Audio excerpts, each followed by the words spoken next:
So, thank you for... Thank you very much for having me. It's an absolute pleasure.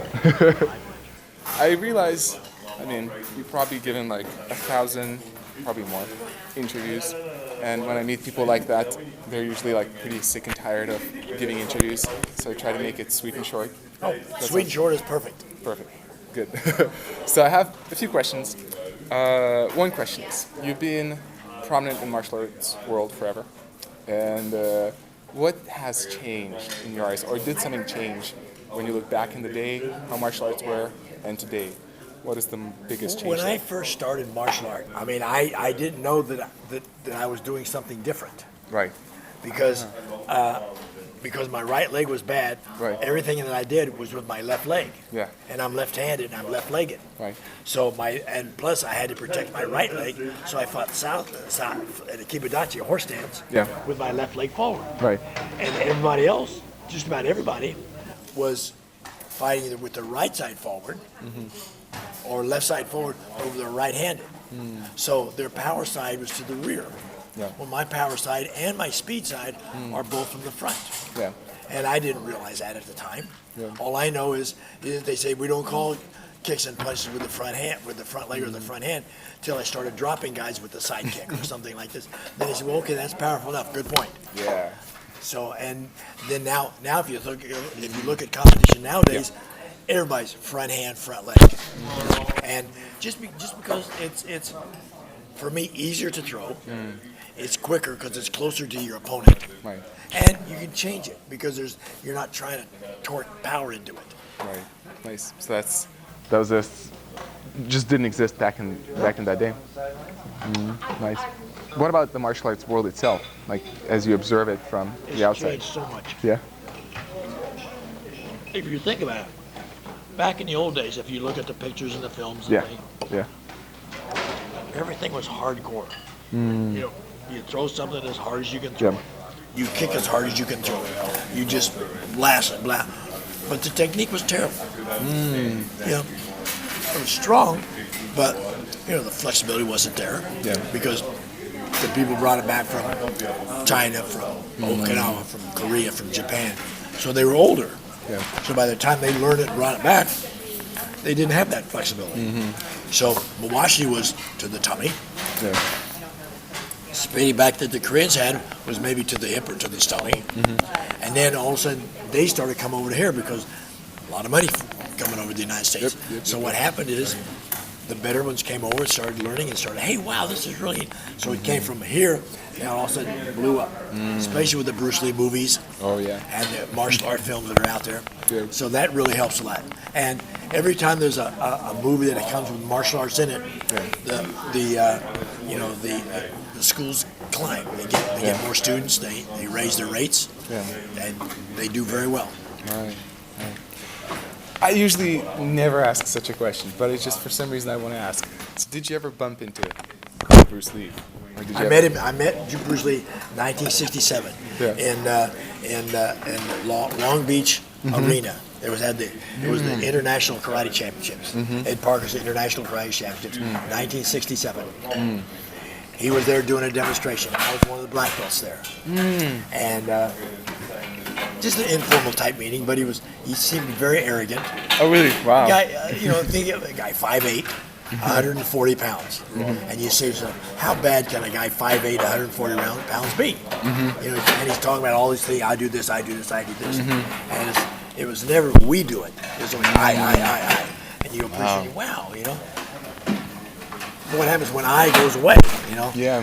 And what happens is when he died, Jeet Kune Do became popular. Yeah. But nobody ever did it the way he did it. Oh no, not at all. It's two different things. Yeah. Absolutely. So and you got to say, well, so much for the Bruce Lee legacy. He's still very, very, very, very, very popular. Yeah, but yes, it was all about him and his thing. Wow. Yeah, that's kind of the interesting thing. Like, I keep catching that a very good martial artist is not necessarily a very good coach, and it seems like a common thread. There's people that can teach, and there's people that can do. Oftentimes, the people that teach can't do. Oftentimes, more than that, these are people that can do, that can't teach. Right. And what I try to do with my relaxed way of teaching is try it and then change it and play with it. Because with our interview right now, we're not the same height. Yeah. You got 5 or 6 inches. So you're probably heavier than I am. So you're probably more powerful than I am. You're younger. So, I've got to overcome all that stuff. Yeah. So I've got to be sneaky. Oh yeah. And when I get you to react to something, there's the opening. Somewhere. And that's the beauty of it. Somewhere there's the opening.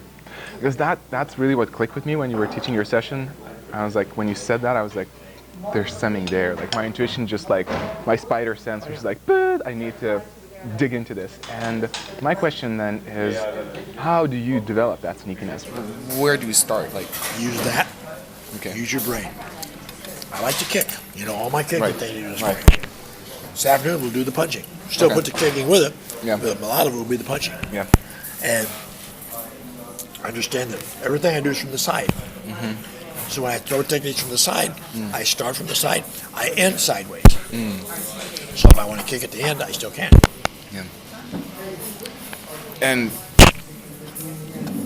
it seems like in the past you went against the flow. I mean, against the traditional. Everybody does that. Yeah. You did your thing, and it absolutely worked.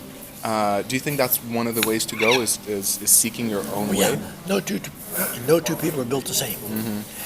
No matter how much I teach you, if I started you at 3 years old, you're still not going to do it the way I do it. Yeah. Because of that. Yeah. And maybe you're more tight than I am. Or Okay. maybe you're more loose. If you're more loose, you'll say, well, I wouldn't throw that kick to the time. I'd throw it to the chest. Well, okay. Now the difference here is you throw it to the chest. My hand's already here. I want you to do that. Now look at the head. So not just the technique itself, but the whys, the wherefores, the how comes, and the what ifs. And that's what I try to handle every time. Nice. And as I said, short and sweet, so I'll be nearing to the end. But tough question. I think this is probably for you. It will be a difficult one. But your greatest memory. Probably my greatest memory. With all the friends that I made, Chuck Norris, Skipper Mullins, Mike Stone, Joe Lewis, all the top fighters in the entire world have been my Dominic Valera. All these guys have been my friends. But I think no matter what happens, the most important thing to me that I never lost. I never lost a match. And I can take that to the grave because everybody else has lost Yeah. sometime. Yep. And I never did. Never lost even an exhibition type thing. So, I can say, hey, wow, my stuff works. Against the best fighters in the world, my stuff worked. And they knew what I was throwing. They knew when I was throwing it. They still couldn't do anything about it.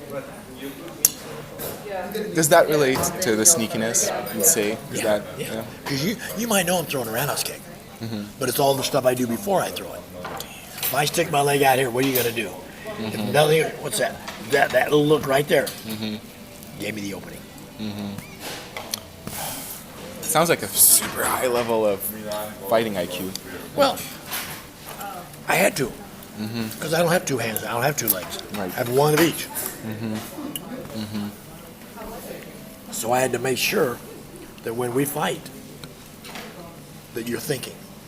Because what happens when you think? You're not doing anything else. You slow down. Because your muscles contract. And you're trying to find out. You're trying to react to whatever I do, right? Yep. You're in So control you're then. Very, very last question. And we'll be good. Most influential figure in your life? Would you find one? Oh, most influential figure? Probably my parents. My father always wanted to be a school teacher. And even when I started martial arts and I was in college, my father always kept saying, when are you going to quit doing this shit and get a job? When are you going to quit doing this shit and get a job? You mean martial arts? Yeah, he didn't like it. Well, he just thought it was something to do. He didn't, Yeah, a hobby. And, when are you going to quit just get a good job teaching? Well, I do. I do teach. He would tell me, quit doing this shit and get a job. Get a job. I mean, But I do teach people. Yeah. And I would think that I influenced him just as much as when he was wanting me to be a teacher. Absolutely. But the neatest thing was, the very evening that I won the world championship, when I called him and told him I won, he stopped saying, "When are you going to quit this shit and get a job?" I thought that was the neatest thing. So that's the greatest That, moment. was, that night it stopped. Wow. Now it's my son, he's champion. So. Yeah. Nice. You didn't say to him, quit the shit. No, not anymore. Not anymore. Well, awesome. Promise is a promise. Thank you very much. My pleasure, thank you. Turn off the camera. We had a good talk. Short and sweet. The food is very good. Seminar is very The good. Swedish people, thank you very much. Just remember, it's fun kicking people. That's all that matters. Here's the talk. Talk. Thanks. Thank you. Thank you very much.